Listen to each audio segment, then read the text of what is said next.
Well, hello and welcome back once again to another Austin's American Flyer YouTube, where I hope you find today's episode extremely helpful. If you're into collecting, if you're into maintenancing, or if you're into organizing your train hobby, I've got just the tools for you today.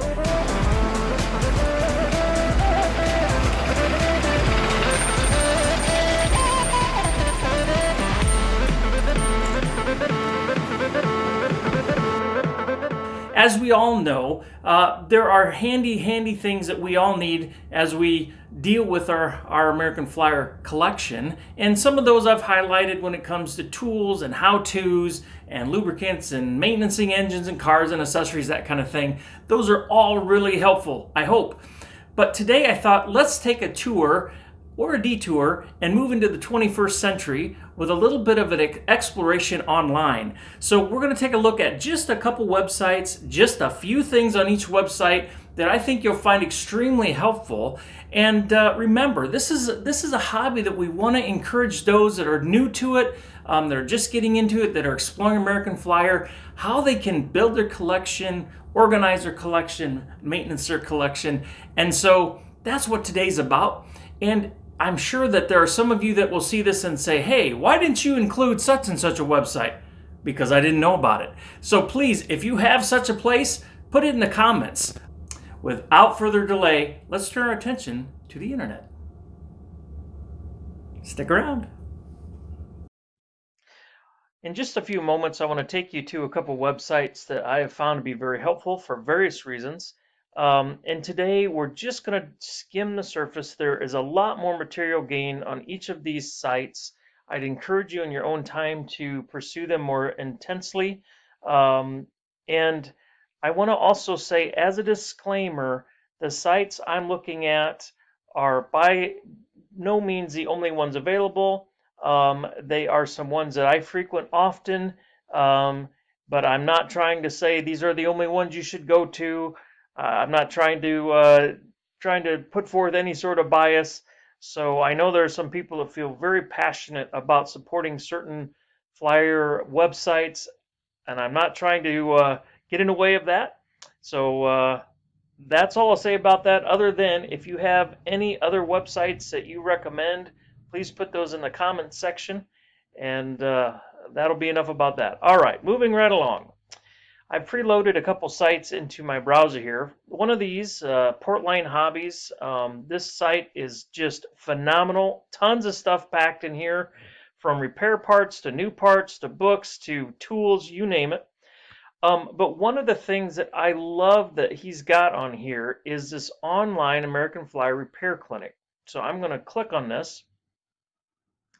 And here you will see just a strew of articles that can help with any sort of repair that you have. One of the things on here that I've used was when I needed to fix a smoke unit, and I bought some of the materials from this website, and he recommended going to this website, and so I did. But as you can see, there's just so many different things that are available on here. And again, I'm going to keep this short, so this is just a quick overview of an awesome resource here. And of course, anything that he suggests, he's going to have the tools to do. Like I'm looking here at link coupler conversion. Those tools would be available on this website if you're interested.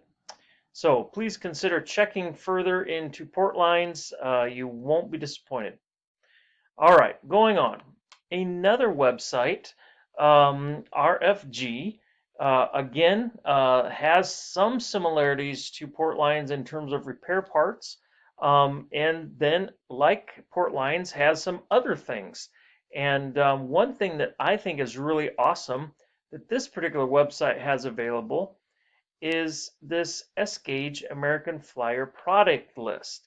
So if you are like most people in this hobby, one day you wake up and you think, hey, I no longer remember how many of this particular item I have, or how many of those I have, or which year's given engine was made. I mean, you'll just reach that point, and it may sneak up slowly. It may come quickly. Depends how much equipment and flyer stuff you have on hand. But anyhow, this particular list is available to purchase from this website.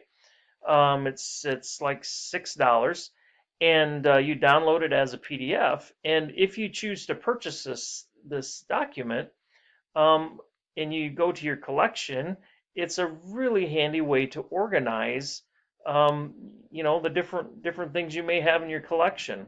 For example, let's go down here to let's pick. Actually, no, I want to go back up here to um, 630. There we go. All right. So in my particular collection, I have several of these 633 freight cars, and they're a box car, and they were made both as a standard box car and as a refrigerator car. And one of the things that's so great about this list is it breaks it down. So these are the variations of the box car: white, brown, roof and ends, brown and white letter, brown with white lettering, sorry, and red with white lettering. And then over here it has the years it was produced.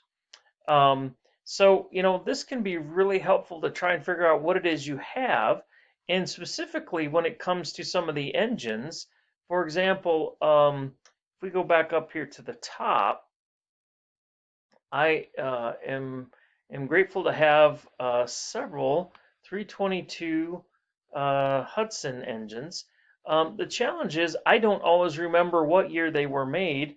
And if you have a Hudson, it's not an easy thing to take the boiler off to look inside of it to see if it's printed or stamped, and they don't always have the stamp, or they're really hard to read. So anyhow, here again is this list. We have the 322. It says what years they were made and some differences between the years, and then down here you've got the AC version. So anyhow, again, by putting some hash marks on this page, I can quickly track, I have this particular engine from this particular year. And obviously, if you know the year, you can write that in too, or make your own list based on some of the information here. Anyhow, I just find this incredibly helpful and thought I would pass that on to all of you out there. And like I said, it's available from this website. You can you can go to, let's see, I want to go to, manuals and literature up here at the top. Click on this, and opens up this window, and give them your credit card number or PayPal or whatever process you want to use, and away you go. So here's the list we're looking at, $5.99. Download instructions, bada bing, bada boom. All right, let's move on. Another website that I've used from time to time is this one called My Flyer Trains. And again, this particular website is kind of less about selling repair parts, and more about some of the background. And so, for example, this AF train compositions, this has this document here, and I don't know for sure. I've never really dug into this deeply to find out, who put it together or whatnot, but let's just click on one of these pages. So this is a train set. The train set number is 20163, and it shows you what cars, engine, and parts were in the box. So, if you happen to have a train set or an assembly of cars, but maybe you don't have the box and you don't know what set it was part of, because the boxes sometimes go missing, this would be a place you could start. Or let's say you have some components and you're trying to put together the entire set. Here is a reference tool that would tell you, specifically, hey, here's all the pieces that were a part of that set. And I know there are some folks that they really enjoy doing that. That's how they collect. So here is a great reference tool for you if that's something you enjoy doing. One of the things that happened a few years ago is I acquired two different engines and some cars, some tracks, some miscellaneous items, but there were no boxes. I didn't have any history, and I was just curious. Were these full sets? Were they not? What went together? What went with what? So I went to this website and went here to Gilbert Catalogs to do a little research. And because I was pretty much flying blind in terms of, I mean, I had a suspicion that these engines were from the early 40s. So I just started going through, starting with the 46, and kind of just going through the pictures to try and put together, hey, what went with what here? And what surprised me is this turned out to be a reasonably good way of putting together my sets. And this was one of them because I had a 322. I knew it was from 46 or 47, and it had this set of cars with it. So I was like, oh, that's great. And the other thing I had was a 302 Atlantic steam engine. And I it wasn't until later that I found out that those came out in 1948. But I went through the 46, then through the 47, then I got here to the 48, and again, it's fascinating to just look at these catalogs to see what Flyer was promoting and what they, how they varied from one year to the next. But I came to this point and I was like, hey, there it is, 302. Got the lumber car and the Baltimore and Ohio 633 and Caboose. Those are the cars. Bingo. So you may have a scenario similar to mine where maybe you've inherited a bunch of stuff from a relative, or you bought something at an auction and it's basically just a cardboard box with a bunch of stuff in it. This is a tool. There are many others, of course, but anyhow, this is fun. It's just a lot of fun to look through this stuff and kind of learn things as you go. So, just something I wanted to add in terms of the myflyertrains.net website. Pretty awesome stuff.